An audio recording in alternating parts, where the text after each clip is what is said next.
O halika magsilabasa ng mga mahihilig sa chicken inasal dyan. Dahil dito lang sa Mary Chicken Inasal sa may Barangay Parian ay makakatikim kayo ng napakasasarap na chicken inasal. Meron din dyan liempo at sisig. Kaya naman halika, samahan nyo kami mag food trip dito. What's up mga idol, yan another day, another food trip gala na naman. At ngayon ay gagawa tayo ng isang chicken inasal po. Dito lang yan sa Santa Cecilia Building, Barangay Parian, Calamba City. So halika, samahan nyo ako. Tara, kain tayo. Ito ang Mary Chicken Inasal at ito ay located lang dito mismo sa harapan lang ng Santa Cecilia Building dito sa may Barangay Parian, Calamba City.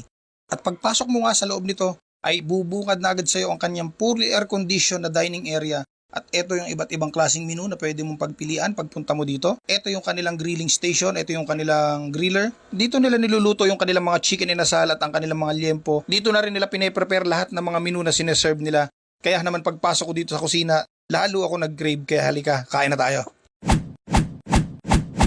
Ayan, at ready na lahat, kaya wag na natin patagalin to. Tirahin na natin to. Meron tayo ditong one whole chicken inasal, meron tayo ditong sisig platter, at meron tayo ditong grilled liempo. Siyempre meron din tayo ditong salada talong at saka java rice. So halika, kain tayo.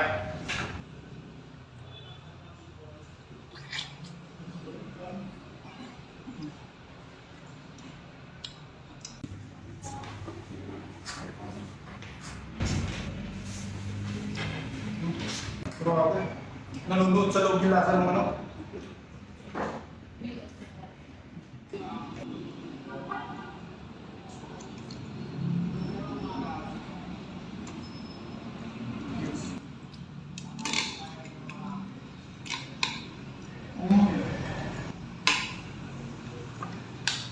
Sarap.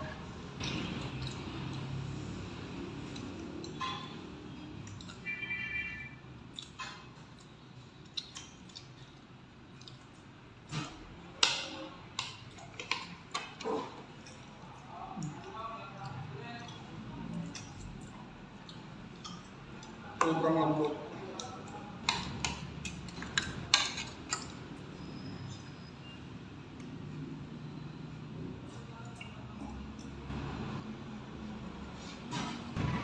Yes. Dahil sa lahat naman gusto pumunta dito sa Mary Chicken Inasal, ang store hours nila is from 10 a.m. to 9 p.m. Everyday po yan. Dito lang to sa may Santa Cecilia Building sa may Barangay Parian, Calamba City. So makikita nila to, katabing-katabi lang ng Philippine National Bank. Ito, flash natin sa screen, Facebook page ng Mary Chicken Inasal. Follow nyo yung Facebook page nila. Okay, sa mga inasal lover dyan. So eto, meron na dito sa Barangay Parian. So punta lang kayo dito at grabe. Grabe yung lasa ng inasal nila.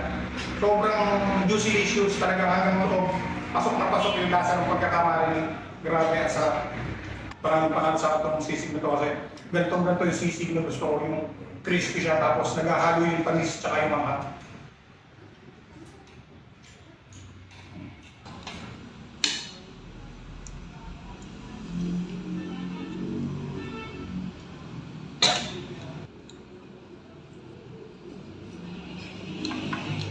So yan mga idol, dito na lang ang ating food trip gala ngayong araw na to. Maraming salamat sa patuloy na pagsama at pagsuporta sa lahat ng aming food trip gala pinupuntahan. Okay? Kita-kita tayo sa susunod na vlog. See you guys!